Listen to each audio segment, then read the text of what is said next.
এবং উসমান রাদিয়াল্লাহু তাআলা আনহু শাহাদাতের পরে যখন আলী রাদিয়াল্লাহু তাআলা আনহু খলিফা হন, তখন তিনি কোনোভাবেই আপনার স্থিরভাবে দাঁড়াতে পারেননি তার মৃত্যুর আগ পর্যন্ত।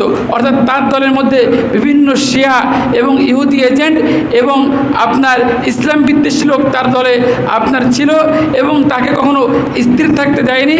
স্বাভাবিকভাবে স্থির হয়ে দুষ্ট লোকদের বিরুদ্ধে তিনি পদক্ষেপ নেবেন, এটা আলী রাদিয়াল্লাহু তার জীবনে আপনার সুযোগ পান। যেহেতু এই একটা অভিজ্ঞতা ছিল যে উসমানের শাহাদত এবং উসমানের শাহাদতের পরে মুসলিম বিশ্বে গোলযোগ তৈরি হয়ে গিয়েছিল এবং এই জন্য আলী রাদিয়াল্লাহু তাআলা তার 5 বছরের খেলাফতকালে কোনোভাবেই দুষ্ট লোকদের বিরুদ্ধে আপনার প্রতিরোধ গড়ে তুলতে পারেননি, স্থির হতে পারেননি। এজন্য হযরত মুআবিয়া রাদিয়াল্লাহু তাআলা উম্মাহর এই বৃহত্তর স্বার্থে যে আমি যদি মারা যাই তখন আবার এই দেশের মধ্যে পুরা ইসলামী খেলাফতের মধ্যে আপনার অচল অবস্থা তৈরি হয়ে যাবে এবং আবার হত্যাকাণ্ড শুরু হয়ে যাবে, আবার মুসলমানে মারামারি কাটাকাটি শুরু হয়ে যাবে। এই আপনার শুধুমাত্র পুত্রের প্রতি সহজাত ভালোবাসার কারণে নয়, বরং উম্মার বৃহত্তর স্বার্থে হযরত মুআবিয়া রাদিয়াল্লাহু তাআলা আনহু তো মৃত্যুর আগে তার ছেলে ইয়াজিদকে মরণ দিয়ে যান। এরপরে আসেন যে দেখেন, যখন মুআবিয়া রাদিয়াল্লাহু তাআলা আনহু মৃত্যুবরণ করলেন তখন কি হুসাইন হত্যার কোনো ঘটনা ঘটেছিল নাকি? অর্থাৎ মুআবিয়ার মৃত্যুর বেশ কিছুদিন পরে আপনার কি ছিল? হুসাইন হত্যার ঘটনা ঘটেছিল।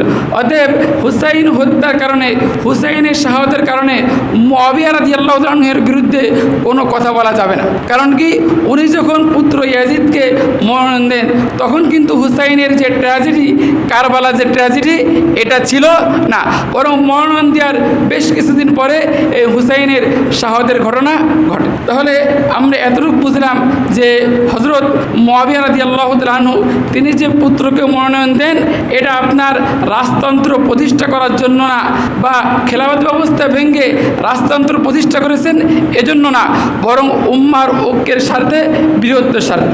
এর দলিল কি দেখেন যে হযরত মুআবিয়া রাদিয়াল্লাহু তাআলা আনহু একদিন উসমানের ছেলে সাইদ তার সাথে বিতর্কে আসে। তখন সাইদকে বলেন যে দেখো, আল্লাহ শপথ করে বলতেছি তোমার পিতা আমার চেয়ে, ইয়াজিদের পিতার চেয়ে আল্লাহ রসুলের কাছে বেশি প্রিয় পাত্র ছিল এবং তোমার মাও ইয়াজিদের মায়ের চেয়ে আল্লাহ রসুলের কাছে বেশি প্রিয় পাত্র ছিল।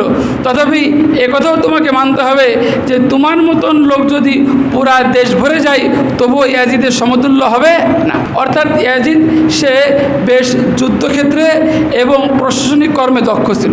আর একবার তিনি জুম্মার খুতবায় ইয়াজিদ সম্পর্কে বলেছিলেন যে হে আল্লাহ, আমি যে আমার পুত্র ইয়াজিদকে মনোনয়ন দিলাম এটা যদি আমার পিতার প্রতি পুত্রের সহজাত ভালোবাসার কারণে হয়ে থাকে তাহলে তার আগেই তুমি তাকে উঠিয়ে নাও, তাকে মৃত্যু দিয়ে দাও।